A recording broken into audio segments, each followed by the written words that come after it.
नमस्कार दोस्तों, इस वीडियो में बात करेंगे भारत जो आपका प्राचीन भारत है। प्राचीन भारत की जो आपकी यात्रा करने वाले विदेशी जो आपके यात्री हैं, उनके बारे में हम यहाँ पर डिस्कस करेंगे।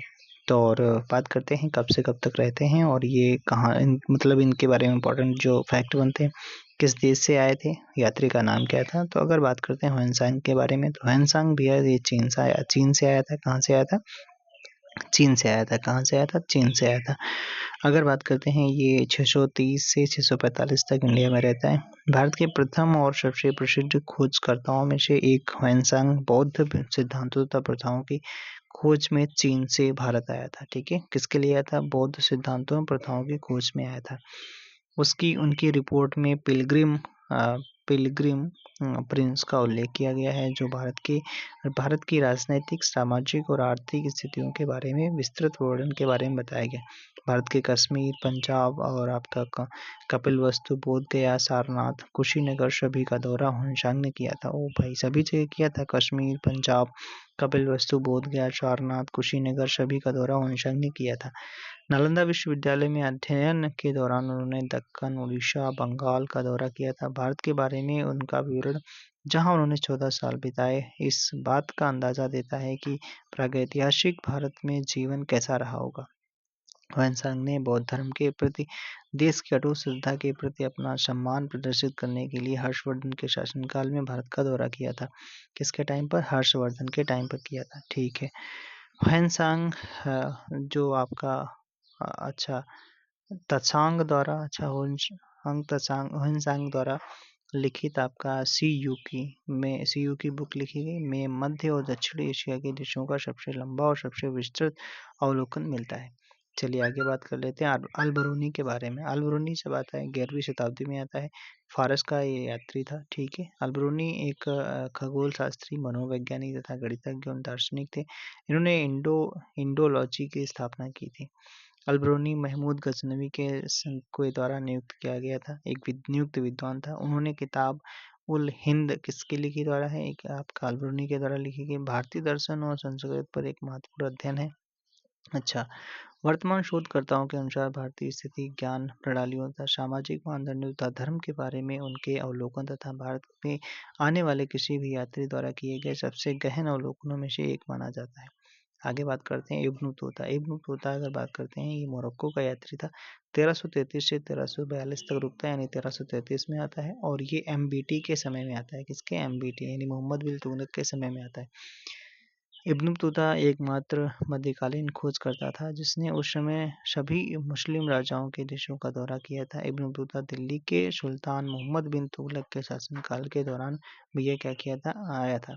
इब्न बतूता द्वारा लिखित कुछ किताब रिहला है। रिहला इतिहास की सबसे प्रसिद्ध यात्रा डायरियों में से एक मानी जाती है। उनकी यात्राएं उत्तरी अफ्रीका, पश्चिमी अफ्रीका, दक्षिणी यूरोप, पूर्वी यूरोप और पश्चिम में चीन तथा पूर्व में मध्य पूर्व, दक्षिण एशिया तथा मध्य एशिया, दक्षिण पूर्व एशिया और चीन तक गई हैं। ओ भैया, उन्होंने मार्को पोलो की तुलना में लगभग 3 गुना अधिक दूरी तय की है। ठीक है।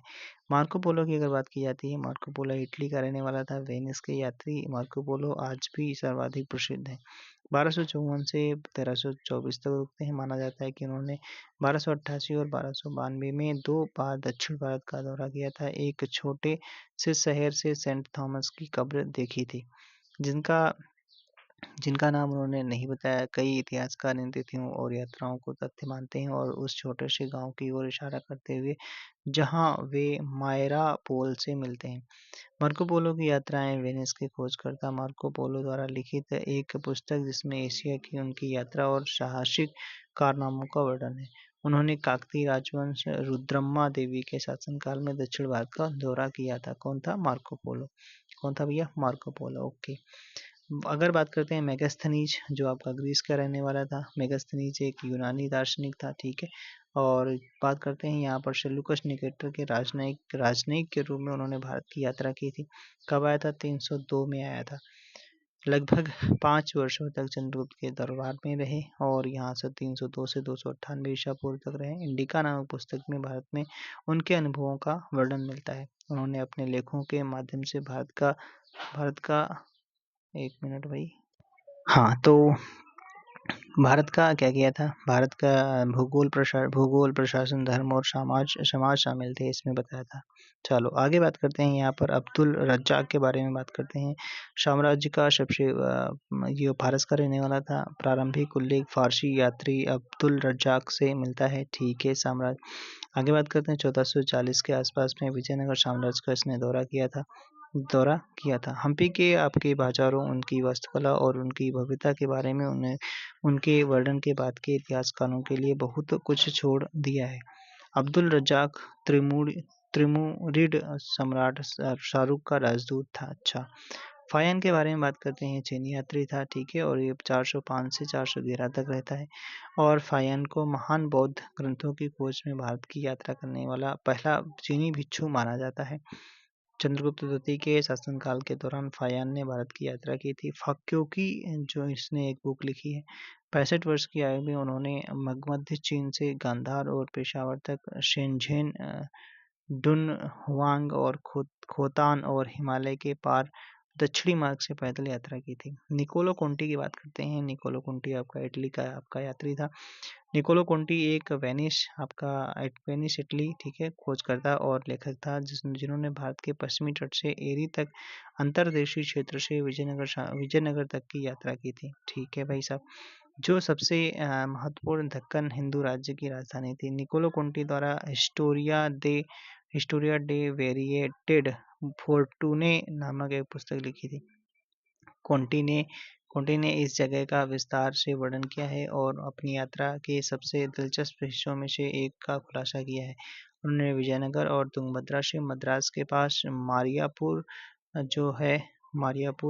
तक की यात्रा की थी। अच्छा, आफानाशी निकितिन, ये आपका रूस का यात्री था। रूसी व्यापारी निकितन ने बताया कि भारत में उन्होंने 2 साल से अधिक समय विभिन्न शहरों की यात्रा करते हुए बिताया, वहाँ के निवासियों को जाना और कुछ भी देखा उसका सम्मानपूर्वक वर्णन किया। बहमनी सुल्तान के मुस्लिम युग के दौरान आफानी निकितन ने भारत की यात्रा की थी। 1459 में निकितन भारत के पश्चिमी तट की यात्रा कर खंभात बंदरगाह पर पहुंचे, जो अब गुजरात में है, ठीक है। व्यापारी के नोट्स उसकी यात्रा डायरी की तरह ही यात्रा के रूप में व्यवस्थित हैं। आगे बात करते हैं। यह आकृति भारत की प्रकृति और राजनीतिक संगठन के साथ साथ उसकी परंपराओं, जीवन शैली और रीति रिवाजों को भी सटीक ढंग से दर्शाता है। आगे बात करते हैं दूसरा वाला भाई।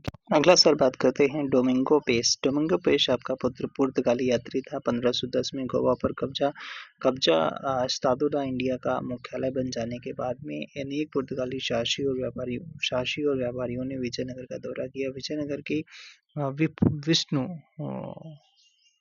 विष्णु गाथा के वैभव का विस्तृत वर्णन प्रकाशित किया।